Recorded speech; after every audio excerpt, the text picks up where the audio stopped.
That's actually the biggest takeaway of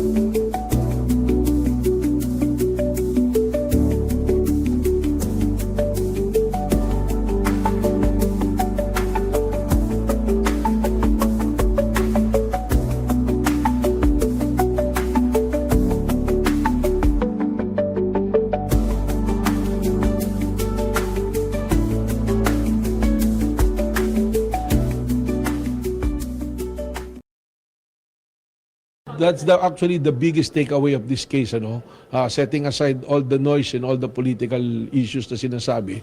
Ang lesson natin siguro dito is mapulis natin yung social media na posting to be as news outfit, parang yung conventional media natin. Kayo, you are guided by KBP.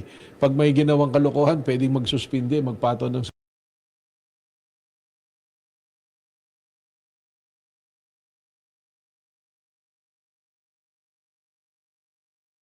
Mukhang titibagin na mga kabayan ni Melvin Matibag. Ito ho mga social media. Ayun. Magandang hapon ho sa inyo lahat mga kababayan. Magandang araw ho, Pilipinas. Matibag, titibagin na ho ang social media.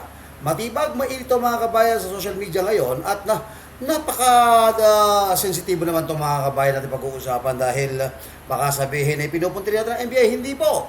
Mga kababayan, isa po sa mga pag-uusapan natin ngayon, ito pong mainit na usapin tungkol po sa mga vlogger, media, social influencer. Atin hong talakayin yan mga kabayan, na ito na nga, itong si Melvin Matibag mga kabayan, NBI, ang pinupuntirya na po, ito hong mga vlogger. Alamin po natin mga kabayan ang buong detalye na kung saan mga kababayan, ito na nga. Mabitag, kailangan daw magkaroon ng regulasyon sa social media versus fake journalist, dapat isulong. Alam nyo mga kababayan, pakinggan ho natin ang naging pahayag mga kabayan tungkol po dito ni Matibag. Ayan.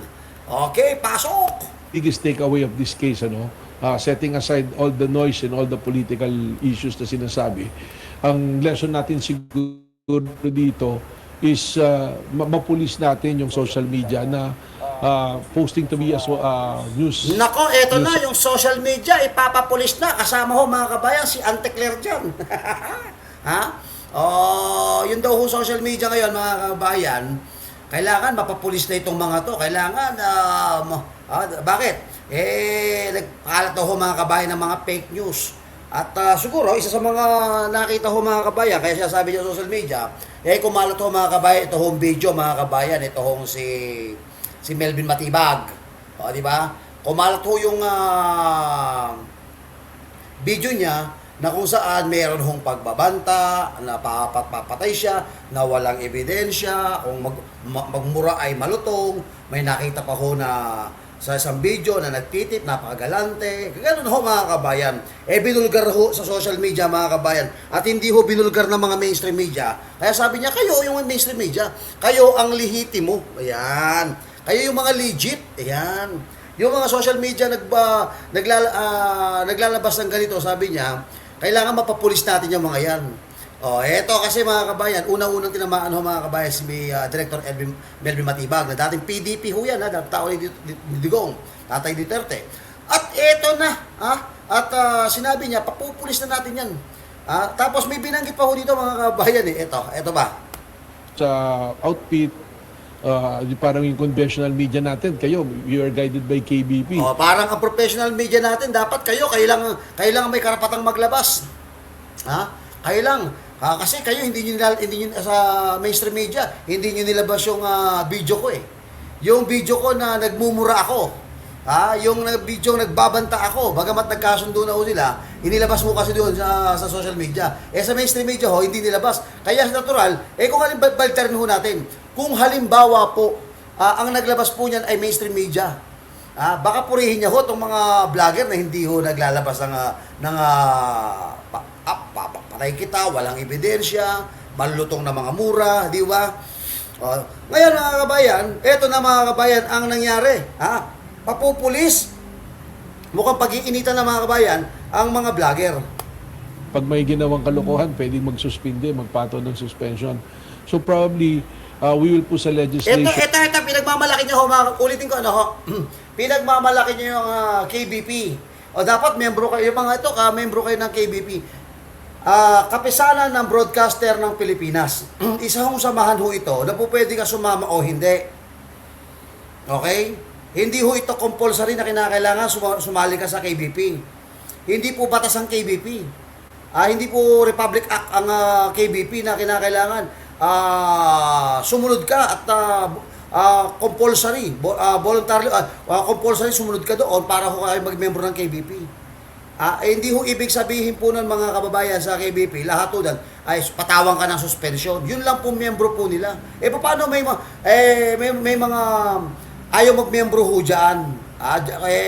Pangalawa, kumbaga organisasyon lang ho yan. Ang pinaka-the best siguro para sa akin ito, no, para ho matanggal ang ingay nito. Tama ho ang desisyon ko na sabihin mo sa mga kongresista, gumawa kayo ng batas. Both in favor at ruling patungkol po sa mga vlogger. Partikularmente, paano naman po yung mga vlogger ng matitino na naghahayag po ng katotohanan? Madadaway po dito. Paano naman yung mga vlogger na nagpe-fake news? Dapat may mga batas po doon. Kasi may batas na tayo May batas na tayo na Republic Act 10175. Well known as cybercrime. Cybercrime. At yun na nga mga kabayan, ang batas na ginagamit. At may ginagamit na rin tayong batas ng freedom of expression and freedom of speech. Okay. Now, ito ho mga kabayan ang kwento. Bakit kinakailangan mag-regulate sa mga vlogger? Kasi yung mga kabayan, para walang exemption, walang exempted. Kamukha ho ng mga fake news na vlogger, na kamukha ho ng mga vlogger ho ni Makoy Jr. na walang ginawa ho, kundi ho ma-make news. Okay. Tuloy pa natin mga kabayan. To that effect, to regulate, not to curtail, but to regulate or to give some rules and regulation kung ano yung behavior. Kasi ang dami ngayon na wala namang background ng journalism, hindi nagano ng journalism. Tama ka, sir. Ito sabi niya, marami ngayon, sabi niya, na wala namang background sa journalism, pero nagjo-journalism. Okay. Okay, halimbawa ho to, vlogger, is a part of journalism. Ito ang mapabablog ho natin, pag-expose ho natin ng mga kinakailangan, at ang tanong ko dito, kinakailangan mo ba talagang maging mag-aral ng journalism? Oo, sa isang banda ho, tama ho siya, mag-aral kayo ng journalism. Papaano naman, ito ho mga nasa social media kamukha ho namin, na hindi naman tayo nag-aral ng nag-a-analyze naman ho tayo, nagbabase lang ho tayo kung ano ho yung sinasabi nila, ina-analyze lang ho natin. Hindi naman po pagbabalita yun. Kaya nga ho dito, video reaction analyze ho ang ginagawa natin. Okay, ngayon, eto na, mga kabayan, may cambio pa. Diyan na.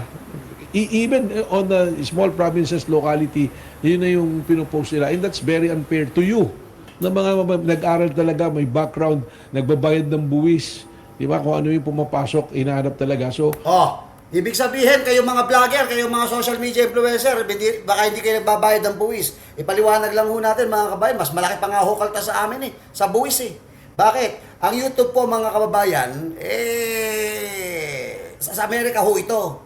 Ang nagpapasahod do sa amin dito, YouTube. At pumapasok kong pera, remittance. Kaya isa ho kami sa mga bayani na kumikita ho, nagpapadala ho ng dolyar. Bagamat nasa Pilipinas kami, pinapadala ho kami ng dolyar at kino-convert na lang ho ng piso dito. Nagbabayad, tapos nagbabayad ho kami ng patong-patong na buwis sa gobyerno. Sabihin nyo yan doon sa mga nagmimidya-midyahan na hindi nagbabayad ng buwis. Tuloy pa tayo. Kailangan siguro magkaroon ng regulation on this matter para maiwasan na to. Maiwasan yung ganito. Tingnan natin, walang advertisement. Wala namang... wala daw at advertisement. Ako lalaban ho ako, may advertisement ho ako. Sa amin ng channel, may advertisement ho tayo. Ang dami nga ho ng advertisement ho ng Brothers Travelers. Bakit? Monetize ho tayo Panoorin nyo ho itong Brothers Travelers, wag ho kayo mag-skip ng ads. Buti naman ho, exempted ho ako dyan kasi may advertisement po ako. Okay. Sino kayo tinutukoy niya ho, mga kabayan? Tuloy. Kukuhanin ng income, pero ang lalaki ng pera. Kaya... Ayun! Questionin mo mga kabayan yung malalaking income. Malaki ho yung kinikita, kamukha ho nung kabila. Na dapat iniimbestigahan mo, ito yung iniimbestigahan. Iniimbestigahan mo yung mga BBM vlogger na sinasabi ho na bayaran. And dami nyo ho dapat imbestigahan dyan na sila mismo umaamin. Sila mismo nagko-confess na patawag nyo sa NBI yan. Totoo ba na bayarang vlogger kayo? Sila ho yung administrasyon, mga kabayan, ha? Ang tinutukoy ko. O, tuloy pa tayo. Ikaw sinasabing malakas yung kaso, I want to connect it doon sa initial na question. Yun yung malakas na proof na bakit may malaking demand na ganon. Bakit yung video na yan, Eto, papasok tayo kay Mabanta. nasa kanila naman. Eto, papasok tayo kay Mabanta, yung video. Okay. Eto ho, mga kabayan, sinasabi ho nila kasi may video, dapat inilabas yung video para ho malaman ho natin kung kano katotoo yung video na yan. Doon naman state, last year pa, bakit hindi lumalabas? Ibig sabihin dito, there is no intention of putting out this video. The intention is to get a big payout, malaking kita, which is 350 ang original, down to 300. Ang pinag-uusapan na ho dito, mga kabayan, eto ho, eto ho. Yun pong tinutukoy dito ay eto na ho si Franz o Franco Mabanta. Na kung saan, mga kababayan, eto na yung sinasabi ko ho na talaga may plano ho bang mag-extort itong grupong ito kasi kamukha ho ng aking pag-a-analyze ho dito, mga kababayan, 350 million. Kapalit ho ng isang video. Pina-entrap ho, mga kabayan, ni Romualdez. At inamin naman ng NBI director. Naging director ho, mga kabayan, of social media, ito hong si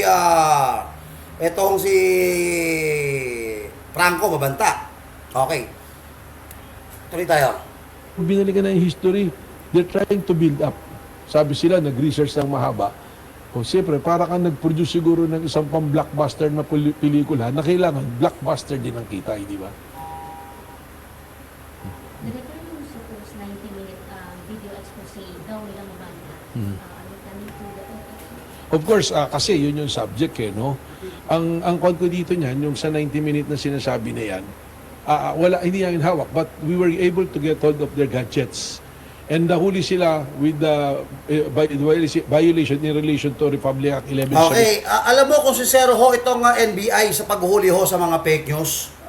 Kung sincero ho talaga na pagtukoy sa fake news, unahin niyo hong imbestigahan ngayon si Claire Castro. Ako, hamon ko sa NBI to, kung seryoso po kayo sa sinasabi po ninyo na papuliso yung mga vlogger, papuliso yung mga naglalabas ng fake news, unahin nyo na po, mga kabayan, imbestigahan si Claire Castro tungkol po sa sinabi niyang hindi magkaibigan etong si Bongbong Marcos at saka ho etong si Mabanta. At patanong nyo rin ho, mga kabayan, paimbitahan nyo na rin ho, mga kabayan, si Pangulong Bongbong Marcos dyan, para saka si Claire Castro, ipakita nyo ho yung mga video para ho maging masabi ho natin, hindi selective at hindi ho, mga kabayan, masasabi ho natin na ito ho ay gawa-gawa lamang at ito ay nilagay lang dyan, dinisenyo dyan si NBI Matibag, para ho tirahin ho yung mga social media influencer. Kasi ho, nakikita ko ho dito, natatalo na po, mga kabayan, ng mainstream media sa social media.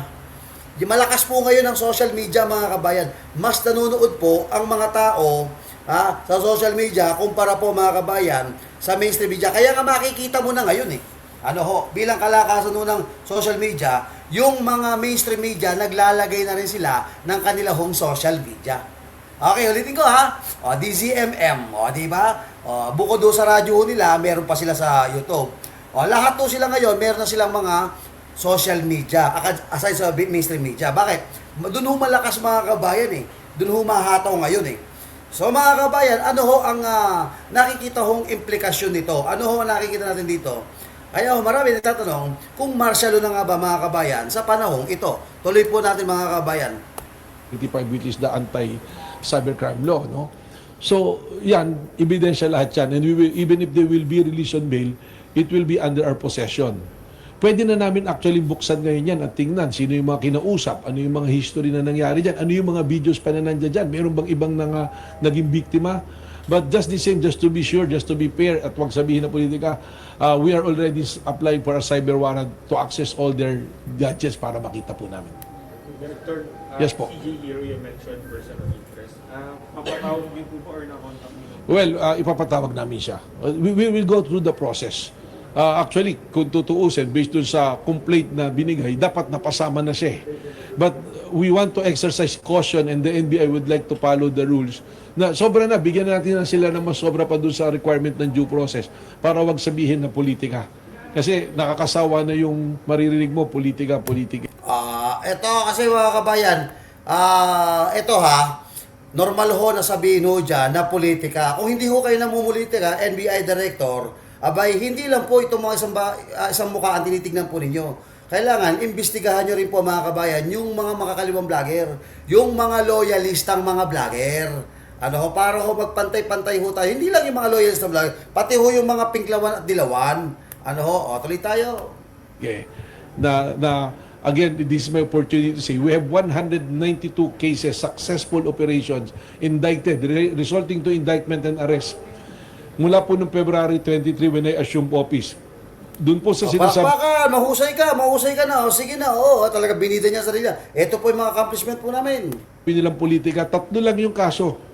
3 personality lang. Ang sinasabi set up or politika. Ito na nga si Franco Mabanta, pangalawa si Jason Sa nung inaresto. Pangatlo si Mike Defensor. Doon sa 192, you check the records. Napasin ko ho yung ito mga kabayan, DDS lahat yung pinaguhuli mo. Bakit wala ka nahuhuli na fake news wala ba mga fake news na diyan sa mga bata ho ni Bongbong Marcos sa mga vlogger? Ang dami yung fake news Pero pang iba, all cases na niya dyan. Ay, sabi nga pala ni Claire Castro, mandato nyo mag-imbestiga ng mga fake news. Wala ho ba kayong planong imbestigahan etong sina Mike Sivera, si Mima, yung mga vlogger ho na kabila. Baka naman, parang masabing hindi ho kayo selective. Pero doon sa 3 kaso na yun, we are guided by rules. We are guided by evidence. We are guided by procedure. Isa-isay natin ulit, Mike Defensor, kasama naman po, may taga-media na kasama roon, ni Region Lugar. Ang question, may human trafficking ba? Meron. All the elements are there. Sino nagpapatakbo ng lugar?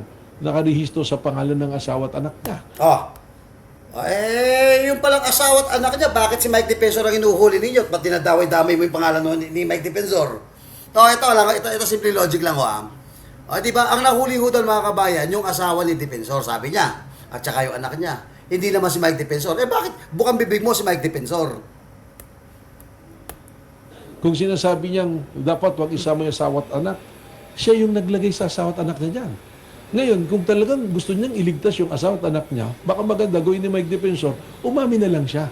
Aminin na lang niya na ginawa niya lang dami yung asawa at anak niya at siya talagang nakakaalam niyan. Tignan nyo paano siya nakakaalam si Mike Defensor? Sabi nyo, ang nahuli dito yung asawa at anak. Tapos ang ginagamit nyo, bukang bibig nyo, yung si Mike Defensor. Di ba? Ba't hindi na kayo mag-focus yung sa asawa? Bakit tinitira nyo yung tao?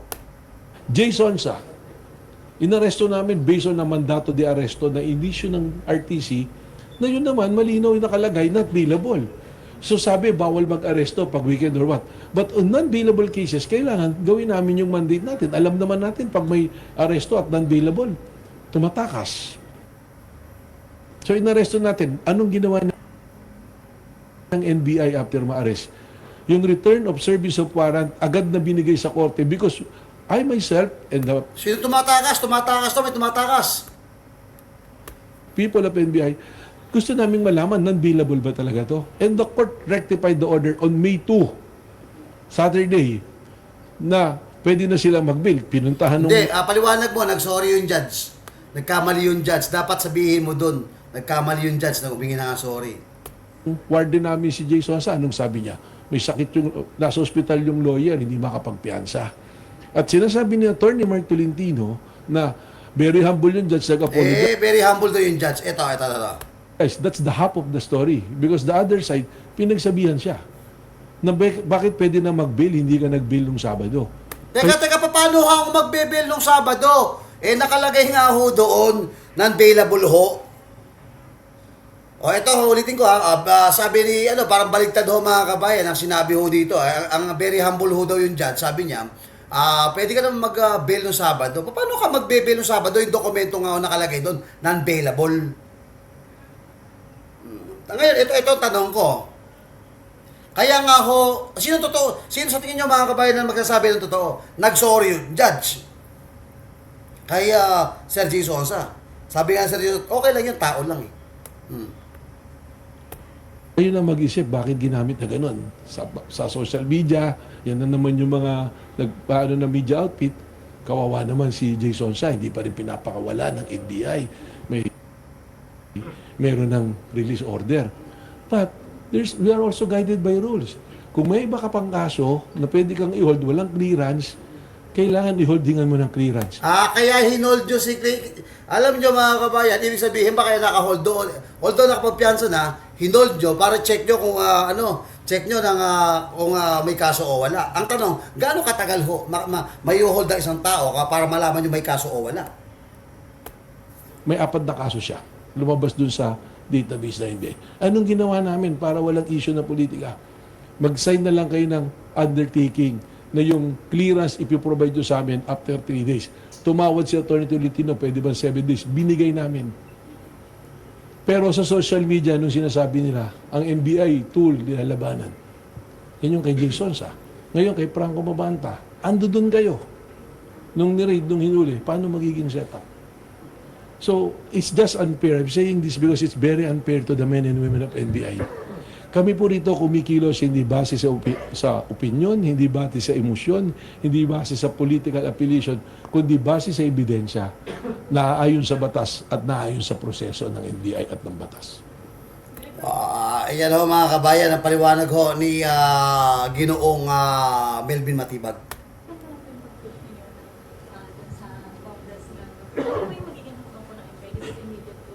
Immediate po yun. We already instructed our people to prepare a draft bill on this one and they've been talking to some of the members of the House of Representatives para po maitulak itong batas ito. This is for your protection. Okay mga kabayan, balik na ho tayo sa atin hong pag-uusapan. Ito na nga, ulitin natin.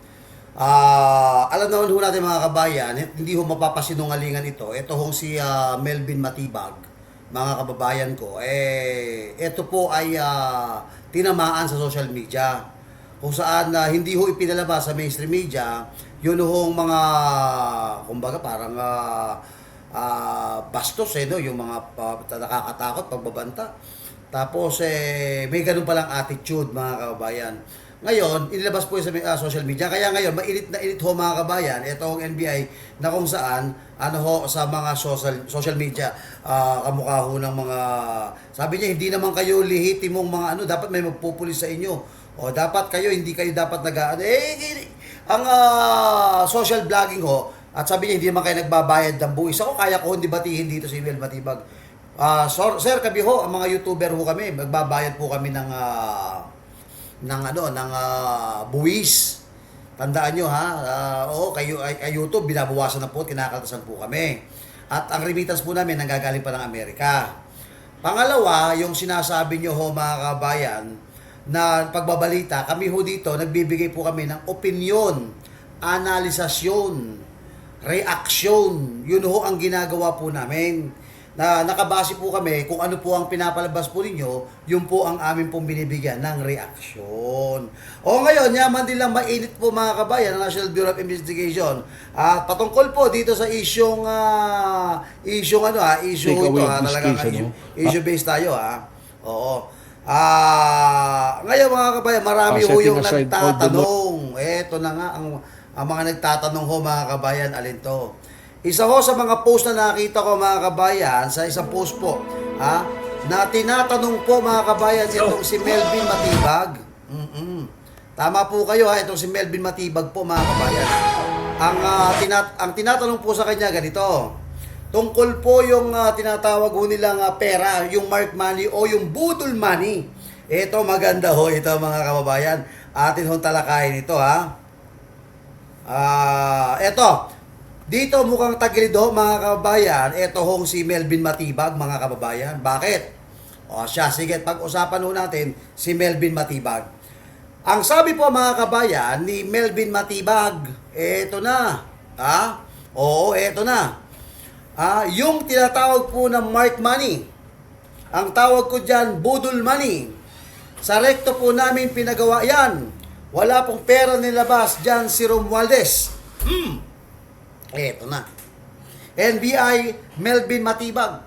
Binalikan po siya mga kabayan nito hong si Atty. Rowena Guanzon at ang sabi ganito, alam nyo pala ang pagawaan ng peking pera sa rekto, ba't hindi nyo hinuli? O ayan na mga kababayan, yari ka na naman dyan. Binalikan po mga kababayan si Melvin Matibag. Umamin naman po mga kabayan, isang NBI director. Alam mo, para ho itong si Melvin Matibag, para ho itong si General Torre, 2.0, ang datingan no? Ang sabi po rito, maliwanag po na si Melvin Matibag po ay nagpagawa. Alam naman, pag sinabi rekto ito, pag sinabi hong rekto, dyan ho'y pagawaan ng peking lisensya, pagawaan ng peking birth certificate, pagawaan ng mga diploma. Lahat yata ng pagawaan dyan tungkol sa dokumento, nasa rekto. O pagawaan ng peking pera, nagpagawa daw po siya ng peking pera sa rekto, pero hindi hinuli ni Melvin Matibag. Bagkos mga kabayan, nagpagawa pa siya doon sa mga illegalista na gumagawa ng peking budol money. Ayun. Oo, grabe. So ngayon, sa isang panayam pa mga kabayan, itong si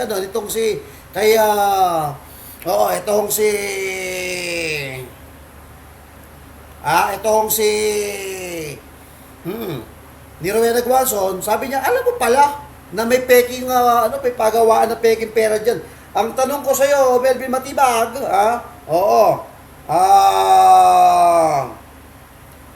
di ba? Ayan ho mga kabayan ay bakit hindi ho mga kabayan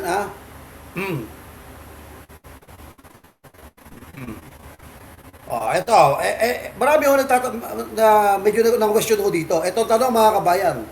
Alam din nyo pala may pagawaan ng pera. Peking pera sa rekto, ba't hindi ninyo hinuli, Guanzon?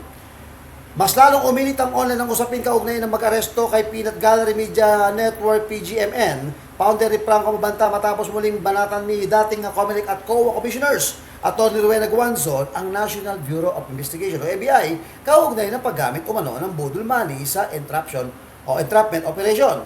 Sa kanyang bagong social media post, diretsang kinwestiyon ni Guanzon ang naging pahayag ni NBI Director Atty. Melvin Matibag na ipagagawa umano ng sa rekto ang dummy bills na ginamit bilang mark money sa operasyon. Alam nyo pala ang pagawaan ng peking pera sa rekto, ba't hindi nyo hinuhuli? Nauna na rito, pinaliwanag ni Matibag na bahagi umano ng standard daw enforcement procedure ang paggamit ng mark money o tinawag nilang budol money sa mga entrapment operation. Yung tinatawag po ng mga mark money, ang tawag ko dyan, budol money, sa rekto po namin pinagawa yan sa ad ni Matibag. Nilinaw ng NBI chief na hindi umano totoong 75 billion cash ang buong perang ginamit sa operasyon. Wala pong pera nilabas dyan.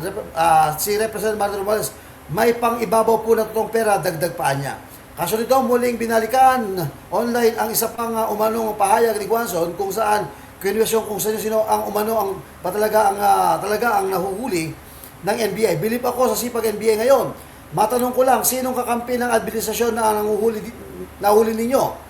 Di naman siguro santo ang lahat ng mga yan. Ito yung sinasabi ko kanina mga kabayan, kinwestiyon na rin mga kabayan ni Atty. Rowena Guanzon, yun pong mga taga-administrasyon na wala nang pong nahuhuli sa mga taga-administrasyon. Yung mga smuggler ba, yung nangungutong dyan sa immigration, yung buhaya sa custom, yung sangkot kaya sa flood control, and small time Sa naturang pahayag, tela pinunto ni Guanzon na dapat ding tutukan ng mga otoridad ang malaking katiwalian, hindi lamang ang personalidad na kritikal umano ng administrasyon. Samantala, ipinagtanggol naman ni Matibag ang operasyon ng NBI at iginiit na hindi sila gagalaw ng walang malinaw na ebidensya. Kaya kami po ay hindi gagalaw o uhuli ng mga illegal na gawain ng walang malinaw na ebidensya at wala pong proseso, ani Matibag. Naaresto si Franco Mabanta sa ilang panyang kasamahan sa isang entrapment operation kaugnay na walay tangkang panghikil ng 350 million kapalit ng pagpapalabas ng video na umano'y kaugnay kay dating House Speaker Martin Romualdez sa flood control project. Ano ang buod ng kwento mga kabayan? Ang buod ng kwento, bakit nga naman hindi nyo inuli? Yung mga gumagawa ho ng peking mga pera dyan sa rekto. Yan. Di ba? Ano masasabi nyo mga kabayan? Pakikomento ho ninyo mga kabayan at para malaman po ng ating mga kabayan kung ano po talaga ang totoong kwento. Ayan. Bakit nga ba hindi hinuli yun hong mga peking pagawaan ng pera? Ayan mga kabayan, sumayin nyo mga kabayan ang panibagong vlog ng Brothers Travelers. Huwag kalimutan nung mag-like, mag-share at mag-subscribe. Muli, maraming salamat po sa lahat po ng mga sumusubaybay sa Brothers Travelers. Mabuhay po kayo. Keep safe, always God bless, and always God first. Maraming salamat po.